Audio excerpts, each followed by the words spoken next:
Good afternoon, everyone. Please have a seat. Good afternoon.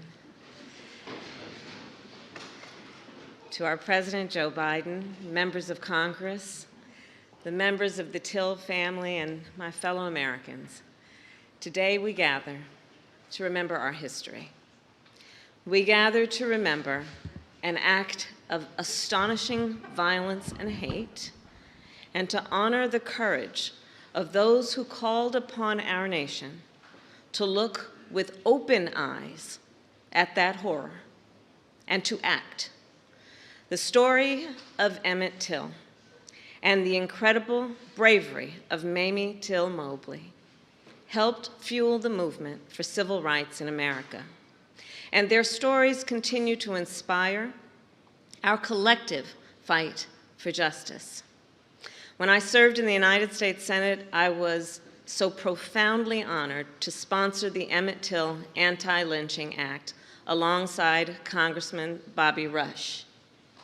And it was an even greater honor to stand beside our President, Joe Biden, as he signed the law that finally made lynching a federal crime. So many leaders here today made that progress possible. Our history as a nation is born of tragedy and triumph, of struggle and success. That is who we are. And as people who love our country, as patriots, we know that we must remember and teach our full history, even when it is painful, especially when it is painful. Today, there are those in our nation who would prefer to erase or even rewrite the ugly parts of our past, those who attempt to teach that enslaved people benefited from slavery, those who insult us in an attempt to gaslight us, who try to divide our nation with unnecessary debates. Let us not be seduced into believing that somehow we will be better if we forget. We will be better if we remember. We will be stronger if we remember. Because we all here know it is only by understanding and learning from our past that we can continue to work together to build a better future. And so now it is my great honor to introduce a leader who has dedicated his life to preserving and protecting our history. And Reverend Wheeler Parker Jr. just also shared with me that he and his wife will be celebrating this weekend their 56th anniversary of marriage. Reverend Wheeler Parker Jr.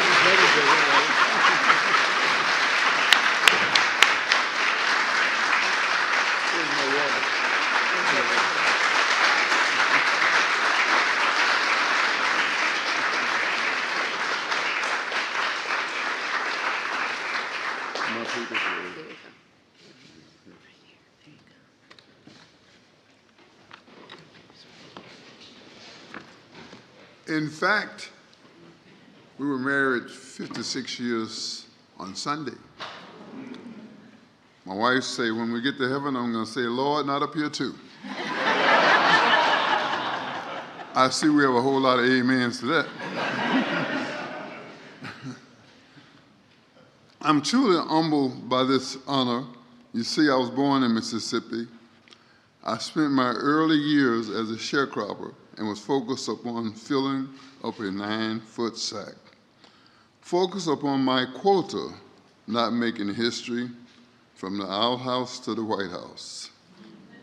From a time when we lived in fear to a time when President and Vice President gave us this great hope.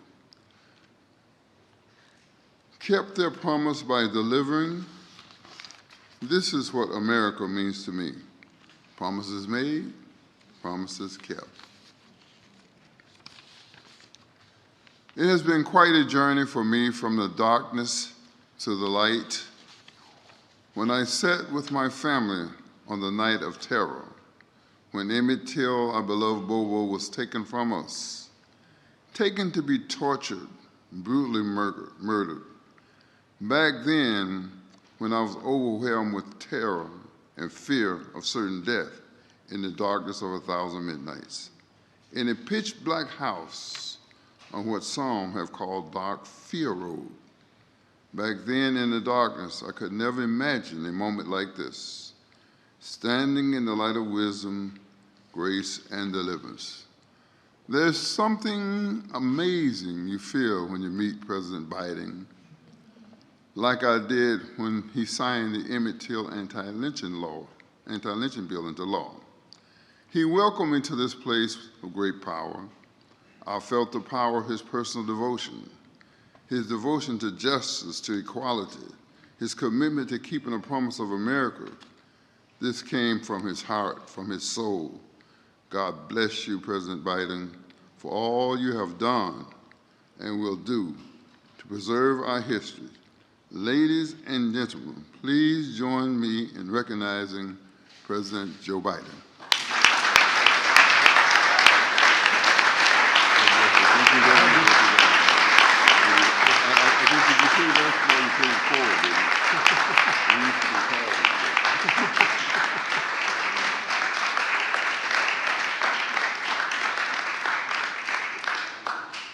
I'm not going to tell you to whisper to me. Thank you, Reverend Parker. And thank all of you for being here. I want to thank Kamala for her not only capacity to do what she does, but the fire with which she brings to the things she cares a lot about. To all the members of Congress, including Representative Benny Thompson, Senator Tammy Duckworth, Representative Danny Davis, and Senator Dick Durbin, who is we wish a speedy recovery from COVID. He's just recovered from COVID right now. And who have long fought to honor the Till family. It's not new to any of them. To the Till family, it's an honor to be with you again. You know, when I was preparing these remarks, I quite frankly, and my colleagues will understand this, I found myself trying to temper my anger as I was writing it. I'm not joking. I can't fathom what it must have been like. It's hard to believe I was 12 years old. And I just, you know, I know no matter how much time has passed, how many birthdays, how many events, how many anniversaries, it's hard to relive this. It brings it all back. We were talking about Rev as if it happened yesterday. The images in your head, things you remember. But it's inspiring to see how many of your family have continued as mothers' courage to find faith in pain, purpose in pain. That's a remarkable thing, it seems to me. Insisting on an open casket for her murdered and, I might add, maimed and mutilated son. 14 years old. 14 years old. She said, let the people see what I've seen. Let the people see what I have seen. My God. All of us have lost children in other ways. How hard it is even to close the casket or keep it open, or what a debate it is. But to see the child that had been maimed, and the country and the world saw, not just heard the story of Emmett Till and his mother, as a story of a family's promise and loss in the nation's reckoning with hate, violence, racism, overwhelming abuse of power, brutality. It's hard to fathom. Hard to fathom this even in war for me. It's hard to fathom. But today, on what we've been, would have been Emmett's 82nd birthday, we add another chapter to the story of remembrance and healing. Just as we joined together when I signed the law in his name to make lynching a federal crime, and think how long that took for that to happen. I mean, and we screened the movie Till at the White House. Today, we join together as I sign a proclamation designating Emmett Till and Mamie Till Mobley National Monument in both Illinois and in Mississippi.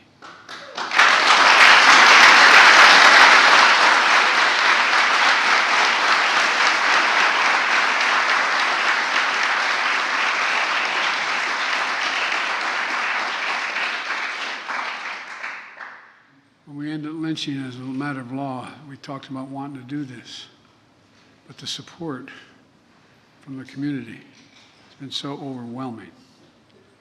I thank the members of Congress for their support, but more than that, their leadership. At a time when there are those who seek to ban books, bury history, we're making it clear, crystal clear.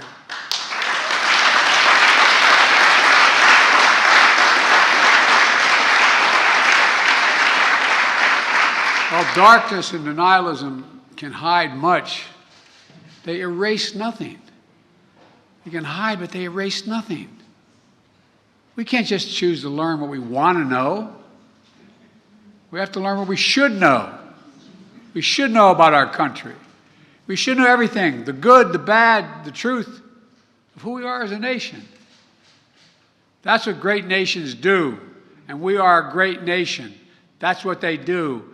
For only with truth comes healing, justice, repair, and another step forward toward forming a more perfect union. We've got a hell of a long way to go. That's what's happening. That's what's going to happen with visitors of all backgrounds to learn the history of Emmett Till and Mamie Till Mobley through our national monument. Look, telling the truth and the full history of our nation is important. It's important to our children, our grandchildren, our great-grandchildren, to our nation as a whole. I've said it before.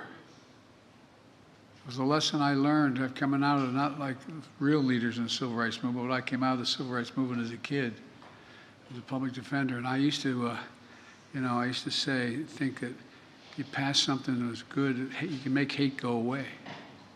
Hate never goes away. It just hides. It hides under the rocks. And given a little bit of oxygen by bad people, it comes roaring out again.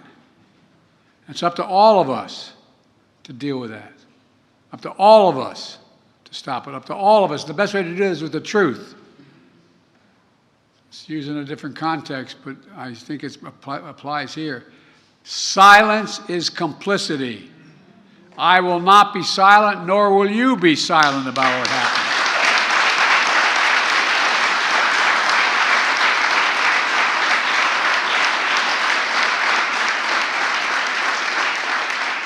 There's really critical work ahead to continue the fight for racial justice and equality for all Americans. And my administration is committed to leading the path forward. And I know the members of Congress here are even more committed than that.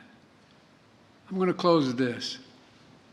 The reason the world saw what Mrs. Till Mobley saw was because another hero in this story, the black press.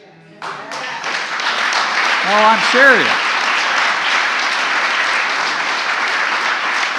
Jet Magazine, the Chicago Defender, and other newspapers and radio announcers who told the story were unflinching in the bravery with which they told that story, making sure America saw what they saw.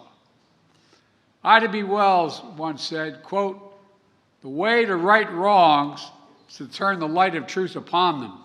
The way to right wrongs is to shine the light of truth on them." Well, that's our charge today. By the way, parenthetic, do you ever think we'd be talking about banning books in America? Banning history? I'm serious. To the Till family, to all of you here today, I thank you for your courage, for never giving up. Never giving up. Before I say even what's more is on my mind, I'm not going to leave this podium. No, I mean, it's just, barbaric. Barbaric what happened. And seriously, all you moms out there, imagine the courage it took to say, let them see. The courage. It's now my honor to sign this proclamation in memory of Emmett Till and Miss Mamie Till Mobley. And I thank you all for being here. And I know I'm considered too much of an optimist, but I believe if we keep pushing, we're going to continue to make progress. We're going to continue to make progress. It's already being made. The idea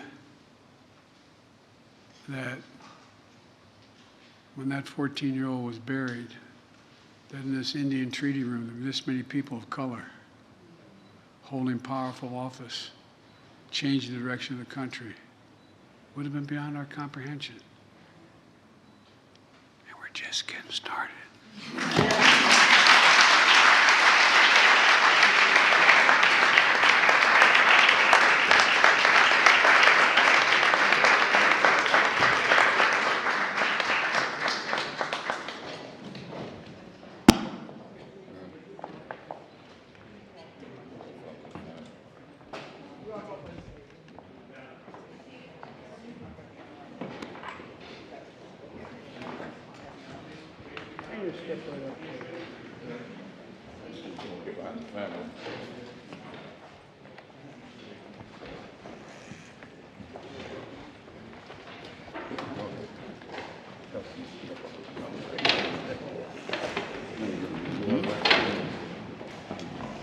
I get to be right up front. You are always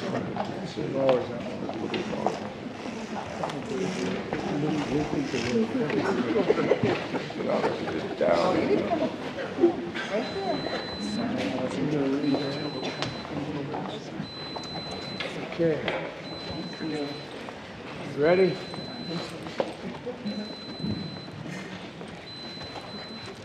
The proclamation I'm signing establishes the Emmett Till, Mamie Till Mobley National Monument.